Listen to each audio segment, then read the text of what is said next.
Well, despite a slight easing of restrictions, Belgians still took their anger over COVID rules to the streets of Brussels.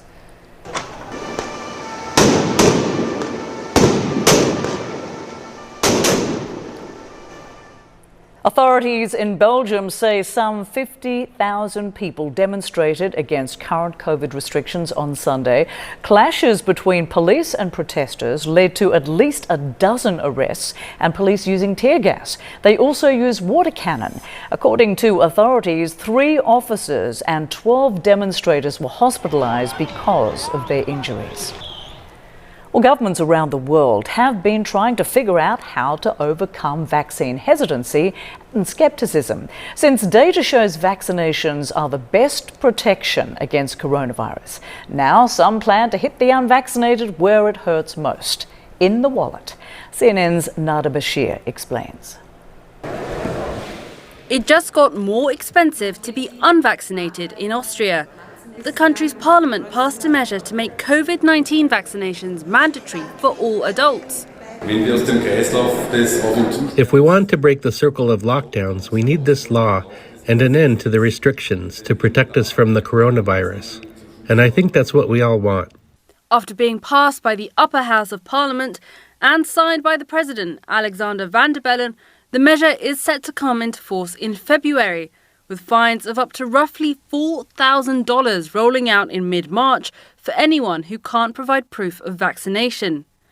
It'll be the strictest COVID-19 law in Europe, affecting all Austrians 18 and older, though pregnant women, people with valid medical conditions, and those who have recovered from coronavirus in the past 6 months will be exempt.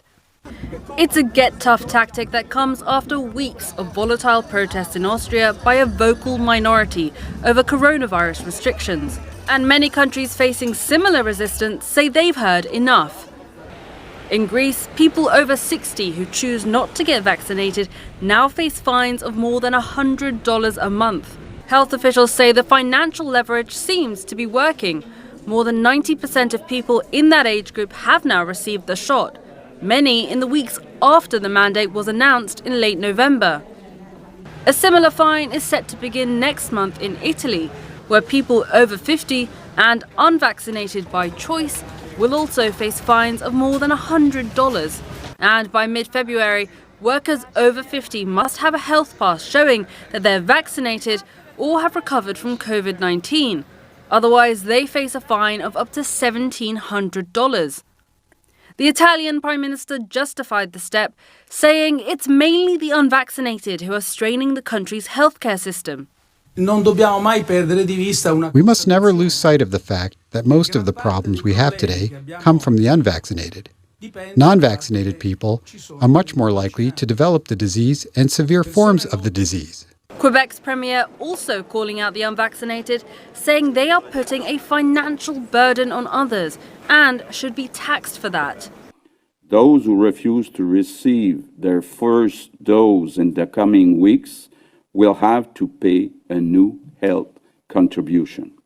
Though details have yet to be finalised, the Premier says the tax could exceed $100 Canadian, but will not apply to those who can't take the shot for medical reasons. Quebec has been one of the worst hit of Canada's provinces. The Premier says even though only about 10% of Quebec's population is unvaccinated, those people make up 50% of patients in intensive care. Critics say such a penalty could face legal challenges.